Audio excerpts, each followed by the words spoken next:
بسم الله الرحمن الرحيم وأنزلنا إليك الذكر لتبين للناس ما نزل إليهم ولعلهم يتفكرون.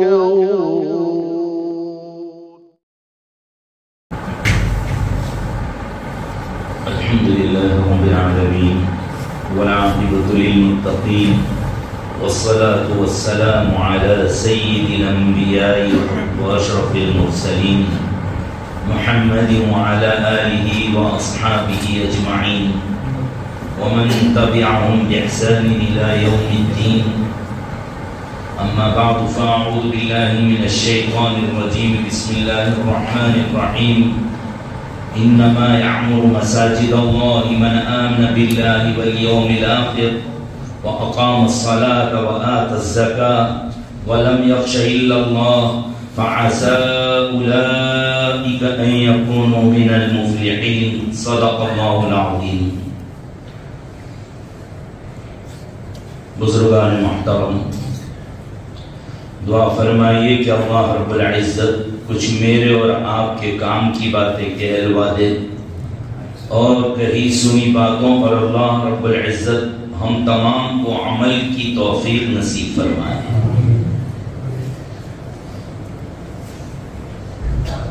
مبارکباد ہے آپ کے لیے کہ آپ کے علاقے میں ایک نئی مسجد تعمیر ہوئی جس میں آج پہلا جمعہ. جن جن حضرات نے جس اعتبار سے بھی اس کے بننے بنانے میں مدد کی، حتیٰ کہ دعائیں کی، صرف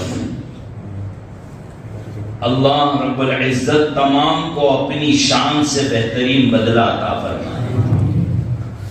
تمام تر شرور، فتن، آفات، بلیات سے اللہ سب کی حفاظت فرمائے. اللہ آپ کی نسلوں میں علماء، حفاظ اور قراء اور مسجدوں کے آباد کرنے والے بنائے. بہت خوشی کا مقام ہے. میں سمجھتا ہوں کہ زمین پر اس سے زیادہ مبارک کام اور خوشی کسی اور کام سے نہیں ہو سکتی. مسلمان کہیں جاتا ہے، کسی دنیا میں چلا جائے، یہ اتہاس ہے، ہماری تاریخ ہے، ہماری ہسٹری ہے کہ وہ تین چیزوں کی فکر کرتا ہے. تین مین ہے: مساجد، مکاتب، مدارس اور مقابر یعنی قبرستان. مسجد، مدرسہ اور قبرستان، یہ تین چیزیں مسلمان کے لیے ایسی ہے جیسے کچھ بیمار اور روگی ہوتے ہیں نا، ان کو اپنی دوا ساتھ لے کر چلتے ہیں کہ کھانے سے پہلے یا کھانے کے بعد تیاری رکھنی پڑتی ہے. ایسے ہی مسلمان کسی علاقے میں جائے گا، سب سے پہلے وہ سوچے گا مجھے نماز پڑھنی ہے، اس کے بغیر مجھے چین نہیں آئے گا. ابتدا کرتے ہیں وہ گھروں سے. اللہ کے کتنے لال ہوتے ہیں، کتنے پیارے وہ بندے ہوتے ہیں جو اپنا گھر دے دیتے ہیں کہ چلو آ جاؤ یہاں نماز پڑھیے. پھر عبادت خانہ، کئی سال وہ عبادت خانے میں نکالتے ہیں اور تڑپتے ہیں کہ شرعی مسجد کب مل جائے. پھر اللہ کے بندے کھڑے ہو جاتے ہمت اللہ کا نام لے کر، نہ پائے نہ پیسہ نہ زمین، لیکن ان کے اخلاص پر اللہ رب العزت زمین اور پیسے اور تمام تعمیری اور ترقی کے انتظامات اللہ کرتے ہیں. بہت خوشی کی بات ہوتی ہے. یہ ہماری تاریخ ہے. کسی بھی دیش میں چلے گئے، کسی ملک میں چلے گئے، پہلے مسجد اور مسجد ہو گئی، سب ہو گئے. یہ مرغی ہے، بچے خود بخود ماں کے پر کے نیچے آ جائیں گے. نماز اور مسجد یہ ایک مرغی کی مثال ہے. بس اس کو پکڑ لو، ساری چیزیں تمہارے کنٹرول میں اور قبضے میں، تم نے اللہ کو پکڑ لیا ہے۔ ایک مرتبہ خلیفہ ہارون رشید نے اعلان کیا کہ میرے خزانے کے دروازے کھلے ہیں، جس کو جو چاہے وہ لے لے، عام اجازت ہے، لے لو جو چاہے لے جاؤ۔ سب لے لے کر جانے لگے، سب نے خوب لیا، جم کے لیا۔ ایک باندی تھی، وہ وہیں کھڑی ہوئی تھی، اس نے کچھ بھی نہیں لیا۔ بادشاہ کہا کہ بھائی تو بے وقوف ہے، یہ سب عقل مند لوگ ہیں، لے جا رہے، لوٹ لوٹ کے لے جا رہے ہیں، اور میری طرف سے کوئی پابندی نہیں، اور تو نہیں لیتی۔ کہا یہ سب بے وقوف لوگ ہیں، عقل مند تو میں ہوں۔ کہا انہوں نے جو لیا ہے وہ سب تھوڑے دن میں ختم ہو جائے گا، انلیمیٹڈ، ایک حد میں لیا ہے، اور میں نے تو سب کچھ لے لیا۔ کہا تو نے کیا لیا ہے؟ کچھ بھی نہیں تیرے ہاتھ میں۔ اس نے بادشاہ کے سر پہ ہاتھ رکھ دیا، کہا میں نے بادشاہ کو لے لیا، میں نے بادشاہ کو لے لیا، تو جب جی چاہے گا خزانہ کھلوا لوں گی اور لے لوں گی۔ ایسے ہی یہ مسجد میں آنے والے، جمنے والے، بنانے والے، یہ وہ لوگ ہیں جس نے بادشاہ کے ساتھ ملاقات کر لی، اور بادشاہوں کا بادشاہ ہے وہ اللہ رب العزت، احکم الحاکمین ہے۔ اس سے دوستانہ کر لیا، اس سے تعلق بڑھا لیا۔ مسلمان جہاں کہیں جائے سب سے پہلی فکر مسجد، دوسری فکر مدرسہ۔ جیسے لوگ اس خلا میں جاتے ہیں، یہ فضا سے الگ اوپر کی فضا میں جب جاتے ہیں تو آکسیجن لگاتے ہیں، اور پھر اوپر خلا میں جایا جاتا ہے، ایسے کوئی نہیں جاتا۔ مسلمان کا آکسیجن جو ہے پہلے نمبر مسجد، دوسرے نمبر کا آکسیجن ہمارا مدرسہ۔ قرآن کریم، جو قرآن کریم سے وابستہ ہو جاتا ہے، اپنے آپ کو چپکا لیتا ہے، قرآن کریم کا دامن پکڑ لیتا ہے، قرآن کی تعلیم کی فکر کر لیتا ہے، اللہ دنیا کے تھپڑوں سے بچائیں گے، حالات سے بچائیں گے۔ دنیا کے حالات جو ہیں وہ قرآن کریم والے ہونے کی وجہ سے نہیں ہے، قرآن کریم کو چھوڑنے کی وجہ سے۔ وَاللَّهُ يَعْصِمُكَ مِنَ النَّاسِ، اللہ نے نبی سے وعدہ کیا تھا، اے نبی لوگوں سے اللہ آپ کو بچائیں گے، آپ کی حفاظت فرمائیں گے، اور اللہ کا وعدہ پورا ہو۔ ہمارے استاد معاذ الفقار احمد صاحب رحمت اللہ علیہ فلاح دارین کر کے سرمل فرماتے تھے کہ پرانے زمانے میں دیکھا ہوگا کہ وہ آٹا پیستے تھے چکی کے اندر، تو یہ چکی تو نہیں ہوتی تھی، وہ پتھروں کے پاٹ ہوتے تھے، چادر بچھا دی جاتی، دادی نانی بیٹھ جاتی، اوپر سے ڈالتی جاتی اور دانے پیس پیس کر آٹا نکالتی تھی۔ یہ تھی چکی پہلے۔ جب وہ پتھر ہٹاتے تھے، جب پورا ہو جانے کے بعد، تو دیکھتے تھے کہ کچھ دانے اتنے وزندار پتھر کے نیچے سے بھی سلامت نکلتے ہیں۔ یہ کون سے دانے ہیں؟ وہ دانے جو آزاد بنے پتھر کے نیچے گھومنے نکلے، ان کا تو آٹا نکل گیا، اور جو لکڑے کا ہینڈل ہوتا تھا اس کو جا کے چپک جاتے تھے، وہ بچ جاتے تھے اتنے بڑے پتھر کے نیچے۔ تو دنیا کے حالات کا ہینڈل جو ہے نا وہ قرآن کریم ہے۔ جو اس سے وابستہ ہو جائے گا، جو اس کو لگا لے گا اپنے سینے سے، اپنے آپ کو اس سے وابستہ کر لے گا، اللہ دنیا کے حالات سے ضرور ضرور حفاظت ہے۔ قرآن کریم، اس کے بغیر ایک مسلمان زندہ نہیں رہ سکتا، بلکہ فرمایا کہ جس گھر میں تلاوت نہیں ہوتی، یا تو وہ سینہ جس میں قرآن کی ایک آیت بھی نہیں ہے، وہ اجڑ و بیابان قبرستان کے مانی۔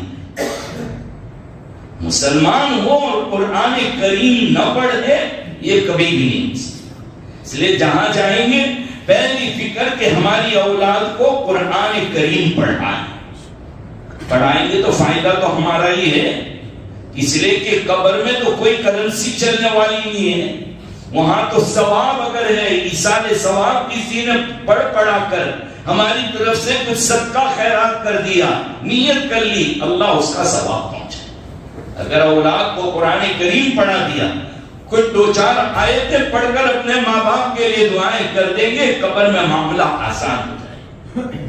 اور حدیث شریف میں بھی آتا ہے کہ قرآن کریم ایک ایسی چیز ہے کہ قبر میں جتنے عذاب آئیں گے سب عذاب کو روکنے کے لیے چاروں طرف سے گھوم جائے گا قرآن کریم، یہ حفاظت کرے۔ اور قرآن کریم پڑھانے کی جگہ مدارس، مدرسے، مکتب، اس کو آباد کرنا، اور کرتے ہیں الحمدللہ مسلمان۔ اور تیسرے نمبر پر مسلمان فکر کرتا ہے قبرستان کی، کہ بھئی اپنا قبرستان ہو، ہمارے کمپاؤنڈ ہو، قبروں کا ادب ہو، قبروں کا احترام کیا جائے، ایسی جگہ پر نہ ہو کہ جو اس پہ جانور گھومتے رہیں۔ ہمارے مردوں کا ادب اور احترام کیا جائے، ہماری اپنی زمین ہو، ہم اس میں خریدیں، این وقت پر کسی کو زمین خریدنا نہ پڑے۔ ہے دنیا کے ایسے ممالک اور ایسی جگہ کہ جہاں اپنے مردے کو دفنانے کے لیے ہزاروں روپے کی جگہ خریدنی پڑتی ہے ان کو۔ مسلمان 3 چیز کی فکر کرتا ہے، مسجد، مدرسہ اور قبرستان، اور جنہوں نے یہ مسجد کی فکر کی اللہ تعالیٰ ان کو بھی ایسا ہی آباد کرے گا۔ فرمایا انما یعمر مساجد اللہ، اللہ کی مسجدوں کو وہ لوگ آباد کرتے ہیں، وہ لوگ بناتے ہیں، وہ لوگ تعمیر کرتے ہیں جو اللہ پر ایمان رکھتے ہیں۔ صحابہ نے پوچھ لیا اللہ کے نبی، اللہ پر ایمان رکھنے کا مطلب کیا؟ کہا یہ مان لے کہ اللہ ایک ہے، اس کے سوا کوئی معبود نہیں، اس کی اجازت کے بغیر کچھ ہو نہیں سکتا، سب کچھ کرنے والی ذات اللہ کی، اور یہ گواہی دے دو کہ میں یعنی محمد صلی اللہ علیہ وسلم اللہ کے سچے رسول ہیں، آپ خاتم النبیین ہیں، آپ کے بعد اب کوئی نیا نبی قیامت تک نہیں آئے گا، آپ فائنل، آپ نے جو نسخہ لا کر دیا، جو شریعت لا کر دی، وہ فائنل نسخہ۔ یہ ذہن میں بٹھا لیجئے، جب ایک آدمی مریض ہوتا ہے، بیمار ہوتا ہے، تو ڈاکٹروں کے پاس جاتے ہیں، تو ڈاکٹر پہلے کہے گا یہ رپورٹ، یہ رپورٹ، یہ رپورٹ، سارے رپورٹ ڈاکٹر نکلوا لیتا ہے، خون بھی لے لے گا، پیشاب بھی لے لے گا، پخانہ بھی لے لے گا، تھوک بھی نکلوائے گا، کوئی چیز چھوڑتے نہیں ڈاکٹر کو، سارے test, full body check up. اس کے بعد ڈاکٹر صاحب دیکھتے اچھا یہ بیماری ہے، دوائی لکھ دی، 15 دن بعد آنا، پھر 15 دن بعد دیکھتے ہیں کہ تھوڑا فائدہ ہوا ہے، دوا ہلکی کا مہینے کے بعد، پھر 2 مہینے کے بعد، پھر 3 مہینے کے بعد، پھر کہہ دیں گے 6 مہینے کے بعد، 2-3 مطلب 6 مہینے کے بعد بلا کر کہہ دیں گے فائنل اب آنے کی ضرورت نہیں ہے، کچھ 19-20 کو تو اپنے فیملی ڈاکٹر سے دیکھ لیں، ورنہ اب زندگی بھر یہ دوائی کھاتے رہیں، فائنل نسخہ دے دیا، اب آپ کی لائن پر آ گئی بیماری۔ یہ ہوتا ہے نا، ایسے ہی دنیا میں جب بگاڑ ہوا، اللہ نے حضرت آدم علیہ السلام کو پیغمبر بنایا، بھیجا، ضرورت ہوتی گئی نبیوں کو بھیجتے رہے، جب بیماریاں دور ہوئی، ساری بیماریوں کا علاج محمد رسول اللہ صلی اللہ علیہ وسلم کو دے دیا، اور آپ کے امت کے علماء کو مقام دے دیا کہ اس امت کے علماء بنی اسرائیل کے نبیوں کے معنی ہیں۔ اب یہ سارے کام جو نبی کے اوپر ہم نے شریعت کو فائنل کر دیا ہے، اب کوئی قانون قاعدہ باقی نہیں ہے بنانے کا دنیا میں، اگر بنانا باقی ہوتا تو نبی آتے، لیکن یہاں کا الیوم اکملت لکم دینکم واتممت علیکم نعمتی ورضیت لکم الاسلام دینا، کہ دین کامل ہو گیا ہے۔ علماء سمجھاتے رہیں گے، ہر زمانے کی لینگویج اور ہر زمانے کے حالات کو دیکھ کر علماء سمجھاتے رہیں گے، اب نبی کی ضرورت نہیں ہے، خاتم النبیین حضور اکرم صلی اللہ علیہ وسلم، بلکہ آپ نے فرمایا کہ میرے بعد 30 جھوٹے کذاب دجال نبوت کے دعوے کریں گے، لیکن سب کذاب اور جھوٹے، انا خاتم النبیین، آپ نے فرمایا میں خاتم النبیین ہوں، میرے بعد کوئی اب نیا نبی نہیں آئے گا۔ دنیا میں ساری چیزوں میں بناوٹ آ گئی ہے، چاول بھی بناوٹی، شکر بھی، انڈے بھی، کھانے پینے کی چیزیں بھی ہو گئے، آفیسر بھی نقلی مل جاتے ہیں، پولیس کی وردی بھی پہن لیتے ہیں، سرکاری آفیسر بھی کھول کھال کے بیٹھ جاتے ہیں، ساری چیزیں۔ یہاں بھی نبوت میں بھی لوگ بناوٹی بن کر آتے ہیں، کم وقتوں کے دماغ خراب ہو جاتے ہیں، پیٹ خراب ہوتا ہے تو دماغ خراب ہوتا ہے۔ کوئی مہدی ہونے کا دعویٰ کرتا ہے، مہندی لگائیں گے اور مہدی ہونے کا دعویٰ کرتا ہے، کم وقت کوئی گوہر والے چلے اور جوہر والے چلے، اتنے چلے، سب پنچر والے لوگ ہیں، سب بے تکے لوگ ہیں۔ ہم اتنا ضرور رکھ لیں، میں ایمان کو سمجھا رہا ہوں کہ ہمارا اللہ ہے، وہ اکیلا ہے، کسی کی اس کو ضرورت نہیں ہے، کسی لائن میں اس کو مدد کی ضرورت نہیں، وہ اکیلے تنے تنہا سب کی سنتے ہیں، ایک ہی ٹائم میں سب جتنے بھی پکاریں گے، اللہ کے لیے کوئی رکاوٹ نہیں۔ یہ نہیں کیا ہے کہ آج پارٹی والے آواز دیں گے، کل دعا مانگنے کا دن واقعی والوں کا ہے، پرسوں بلساڑ والوں کا ہے، نہیں، یسألہ من فی السماوات والارض کل یوم هو فی شأن، سب ایک ہی ٹائم میں پوری دنیا والے مان لے، اللہ برابر سنتے ہیں۔ پارلیمنٹ میں ایک لیکچر دیتا ہے اور سب اپنے اپنی لینگویج میں اپنے مشین سے سن لیتے ہیں، تو تمہارے مشین تو اتنے پاورفل اور وہ اللہ خالق کے کائنات کو اتنا کمزور سمجھتے ہو؟ بیعقوں کو سب کی سنتا ہے۔ اور نبی کریم صلی اللہ تعالی علیہ وسلم پر ایمان کہ آخری نبی ہے، خاتم النبیین ہے، اب دنیا کو کسی نئے نبی کی ضرورت نہیں ہے کہ کوئی نیا نبی لانچ کیا جائے۔ ہاں، سب نئے لانچ ہو رہے ہیں، کسی کو لانچ ہونے کی ضرورت نہیں ہے، نہ ماڈل کو سدھارنے کی ضرورت ہے، کامل اور مکمل دین لے کر آئے ہیں۔ آپ نے سمجھا نہیں، آپ کی عقل کا قصور ہے، ورنہ اللہ نے فرما دیا الیوم اکملت لکم دینکم واتممت علیکم نعمتی، اللہ نے اعلان فرما دیا۔ یہاں تک کہ ہمارا عقیدہ یہ کہ حضرت عیسیٰ علیہ السلام زندہ ہے، آسمانوں پر اللہ نے اٹھا لیا ہے، جب دجال دنیا میں آئے گا اس وقت حضرت عیسیٰ علیہ السلام تشریف لائیں گے، ایک پیغمبر، لیکن آ کر اپنے زمانے میں جو ان کو نبوت ملی تھی، وہ جو شریعت ملی تھی، اس شریعت پر عمل نہیں کریں گے، بلکہ محمد رسول اللہ صلی اللہ علیہ وسلم کی شریعت پر عمل کریں گے اور اسی کو عام کریں گے، حضرت عیسیٰ علیہ السلام۔ تو حضور پر ایمان لانا، اللہ پر ایمان لانا، اور حضور پر ایمان لانا یہ بھی اللہ پر ایمان لانا ہے، کیونکہ حکم اللہ کا ہے کہ مانو میرے نبی، ما آتاکم الرسول، رسول تم کو جو کچھ دے دے لے لو، اور جس چیز سے روک دے رک جاؤ، یوں مت کہو کہ میرے باپ دادا سے چلا آ رہا ہے۔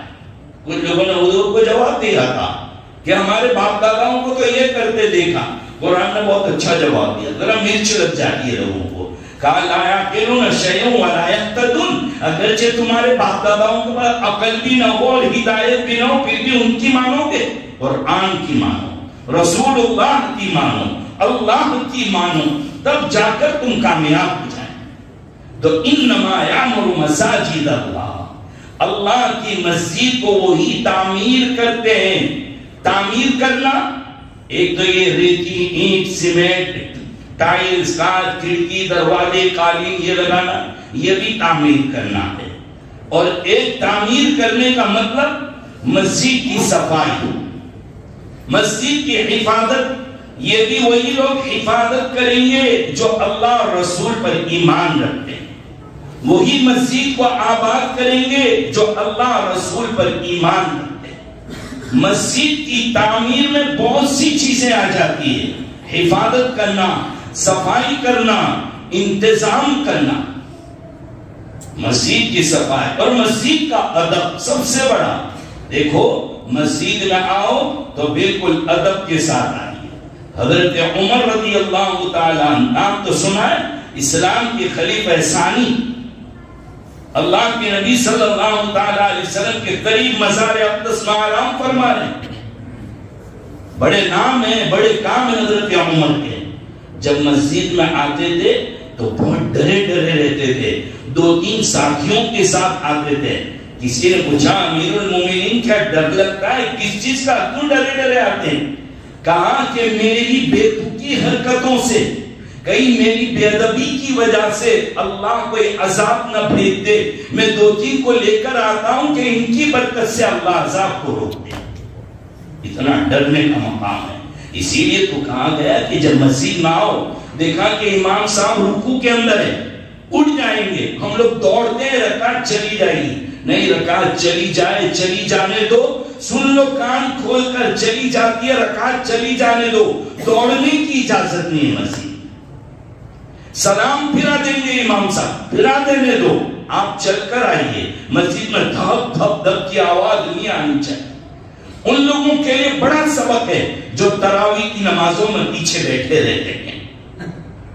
میں بار سب جگہ یہ کہہ رہا ہوں کہ تراویح میں پیچھے بیٹھے رہنا، رکوع میں انتظار کرنا، یہ مسلمان کا کام نہیں ہے، یہ منافق کا کام ہے.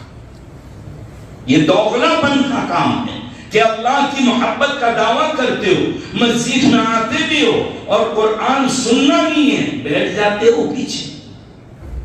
کیوں؟ اللہ کا دیکھو 2 چیزیں، قرآن کا پڑھنا اور قرآن کا سننا.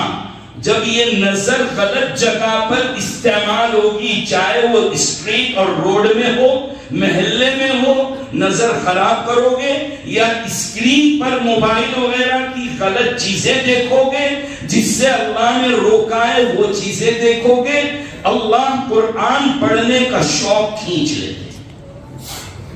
اللہ قرآن سننے بھی نہیں دیتے، پیچھے بٹھا رکھیں گے، باتیں کریں گے. اس لیے فرمایا اس مسجد کو اپنی باتوں سے بھی پاک رکھو، دنیا کے کوئی کام نہ ہونے پائے. جتنا ادب کرو گے اتنی برکتیں آپ محلے میں محسوس کرو گے. اور معافی چاہوں گا بہت ادب کے ساتھ، بہت ادب کے ساتھ درخواست کروں گا میرے بھائیوں میں بہت ہاتھ جوڑ کر معافی مانگتے ہوئے کہتا ہوں، ان مسجدوں میں بغیر ٹوپی کے مت آیا. مسجد میں ٹوپی رکھو مت، ہاں لے کر آؤ. اتنی بھاری جینس، اتنے بہترین شرٹ، ٹی شرٹ، شوز، کتنے روپے کے، ایک 50-100 روپے والی ٹوپی نہیں اوڑھتے، کم از کم جیب میں تو رکھو. نمازی ہیں ہم لوگ، مسجد میں آنے والے لوگ ہیں، اتنا تو ضرور کیجئے. ناراض نہ ہو، میں آپ سے بات کی گئی یونیفارم ہے، آپ کے بچے کو یونیفارم نہ ہو، اسکول والے بٹھائیں گے. کتنے چوکنا ہے آپ، یہ ہمارا یونیفارم ہے. کچھ لوگ کہتے ہیں مولانا اس کے بغیر نماز ہو جاتی ہے کہ نہیں؟ جی بشرٹ کے بغیر بھی ہو جائے گی. جی ارے بنیان نہیں پہنا پھر بھی آ جاؤ، ہو جائے گی. ناف سے لے کر کہ گھٹنوں تک کا چھپا دیا، آ جاؤ نماز ہو جائے گی. لیکن ذرا مجھے بتلاؤ کہ گھر میں کھانے بیٹھے ہو، نمک مرچ کم ہو تو برداشت کرو گے؟ 1 دن 2 دن 3 دن تو بیوی کا راستہ صاف کر دو گے کہ نہیں؟ کہ پکاتے نہیں آتا، مرچی نہیں ڈالی، مسالہ نہیں ڈالا. ٹیسٹی چاہیے نا کھانے کو، ورنہ ابلے ہوئے چاول، ابلی ہوئی دال کھانے کے لیے کافی تھی. نمک، میٹ، سلاد، اچار، مربع، چٹنی، یہ چاروں طرف ہوتی ہے. تب جا کر پاپڑ، آپڑ، کچمبر، یہ 6 چیزیں ہوتی ہیں، تب جا کر کھانا اترتا ہے.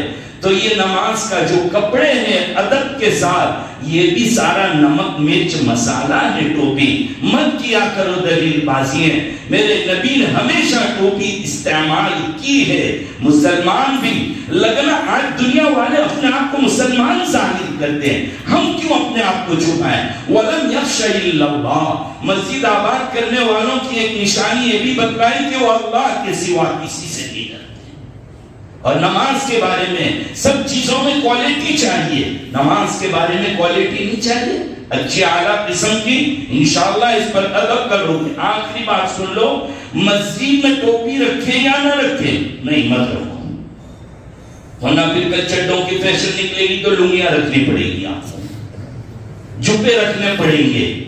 ہمارے نانا ان کے رحیم صاحب آج کل نبر اللہ مرکزوں نے فتح و رحیمیہ میں لکھا ہے کہ مسجد میں ٹوپی رکھنا ثواب کا کام نہیں ہے، بلکہ جو نہیں اوڑھتے آپ ان کو مدد کر رہے ہو کہ اتنی چھوڑ دے، بغاوت کر، میں نے تیرے لیے انتظام کیا. اور مسجد کی ٹوپی دھلتی کب ہے؟ کب دھلتی ہے؟ جس دن سے رکھی ہو دن کے بعد سے کوئی نے دیکھی؟ ذرا سن کے جانا جس مسجد میں رکھی ہو کیسی شاندار عود اور عنبر کی خوشبو آئے گی اندر سے. کتنی بڑی بات. وہ ٹوپی جو ہوتی ہے نا مسجد کی, کسی کی میت میں نہیں جاؤ گے آپ اوڑھ کر, کیوں اللہ کے گھر میں آتے ہو, اپنی ٹوپی اوڑھنے کی عادت ڈالو, لاؤ گے انشاءاللہ. اللہ مجھے بھی اور آپ کو اس پر عمل کی توفیق نصیب فرمائے. وآخر دعوانا الحمدللہ.